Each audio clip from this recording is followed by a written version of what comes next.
비뇨의학과 선생님을 모셨습니다. 안녕하세요. 비뇨의학과 전문의 장현준입니다.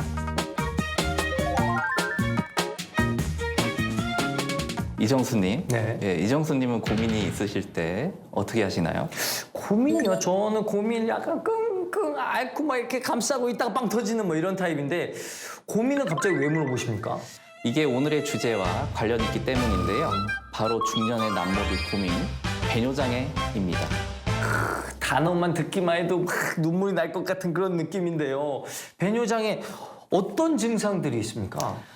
배뇨장애의 경우에는 소변의 배출과 저장하는 기능에 이상이 있어서 발생하는데요. 전립선이나 방광의 질환으로 생길 수가 있습니다. 워낙 그 요인이 다양하고 증상도 다양하기 때문에 오늘은 배뇨장애를 일으키는 대표적인 질환인 과민성 방광과 전립선 비대증에 대해서 알아보도록 하겠습니다. 네. 과민성 방광 많이 들어본 것 같은데 어떤 질병인가요? 과민성 방광은요, 소변의 방광에 차는 동안 방광 근육이 위도하지 않았음에도 자주 수축해서 생기는 질환인데요. 갑작스럽게 참을 수 없는 요일을 느끼는 절박뇨가 특징적으로 나타나고 소변을 자주 보는 빈뇨, 그리고 야간뇨, 소변을 본 후에 시원하지 않는 느낌이 드는 잔뇨감, 네. 소변이 새는 요실금 등의 증상이 나타납니다. 그 전립선 비대증도 있잖아요. 예. 그것도 배뇨 장애와 관련 있는 것 같은데 이건 어떻습니까?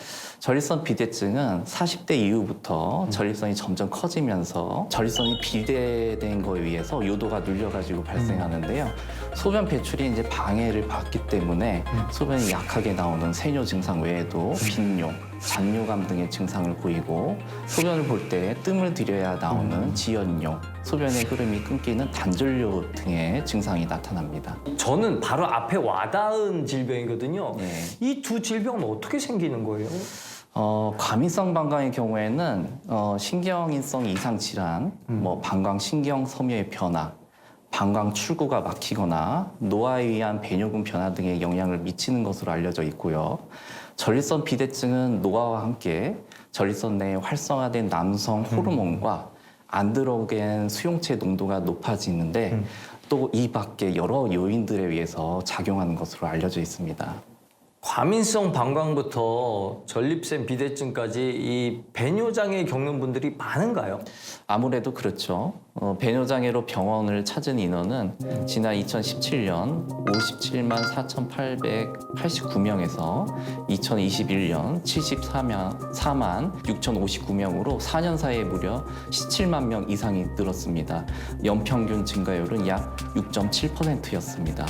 그런데 남모르게 혼자 끙끙 앓거나 시시하는 경우가 많기 때문에 실제 겪는 분들은 더 많을 것으로 예상이 됩니다.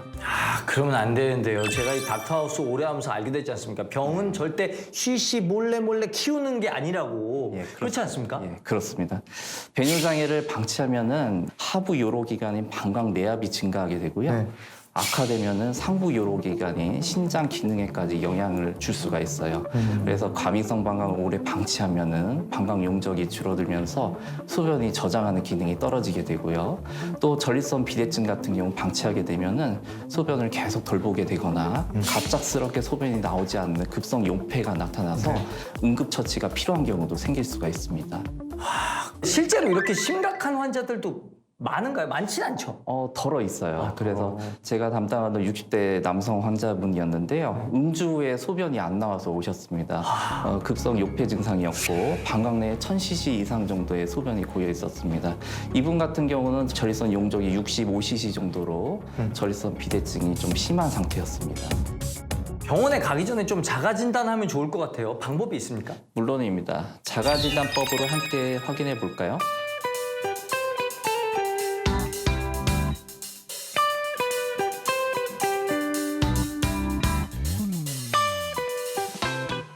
제가 보니까 두 개 있는데 두 개 어떻습니까? 사실 2개 이상 항목에 해당하면은 배뇨장애를 의심할 수 있습니다.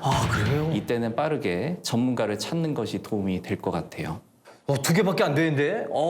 그럼 어떤 과정을 거쳐서 정확하게 배뇨 장애라고 판단을 하나요? 우선 이제 72시간 배뇨일기 검사를 하게 되고요. PSA 혈액 검사, 소변 검사, 요속 검사, 전립선 초음파 등이 포함된 전립선 검진을 시행하게 됩니다. 그리고 그 원인이 감별되면 그에 맞는 치료를 시행하게 되겠습니다. 아, 이제 저는 이제 갑자기 옐로 카드 받으니까 진짜 어떻게 치료하는지 너무 궁금합니다.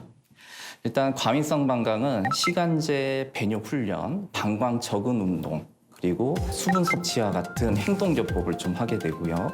약물 치료를 병행하는 것이 일반적입니다. 전립선 비대증은 방광 출구 저항을 줄이기 위한 약물 치료와 함께 전립선 비대증이 심할 경우에는 전립선 크기를 줄이는 약물을 쓰기도 하고요. 약물 치료가 어렵거나 전립선 크기가 너무 크게 되면은 경유도 전립선 절제술, 홀륜 레이저를 이용한 전립선 절제술과 같은 수술적 치료를 같이 하게 됩니다. 아, 다양한 수술적인 방법이 있네요. 네. 그럼 이게 또 예방을 하면 좋을 텐데 예방하는 방법도 있을까요? 그 배뇨 장애를 예방하려면은 규칙적인 생활과 충분한 휴식은 필수입니다. 너무 오래 앉아 있는 것도 좋지는 않고요. 규칙적으로 운동하고 적정 체중을 유지하는 것이 좋습니다. 그리고 기름지고 맵고 짠 음식, 술, 담배, 카페인이 들어있는 커피 같은 거는 좀 줄여주시는 게 좋을 것 같습니다. 아, 근데 나 여기 오면은 커피를 벌써 3잔이나 줘가지고. 그리고 마지막으로 배뇨 장애를 이제 대부분 어쩔 수 없는 노화 현상이라고 생각하는데요. 다른 질환과 마찬가지로 정확한 진단을 통해서 빠른 시기에 치료한다면 충분히 개선할 수 있습니다.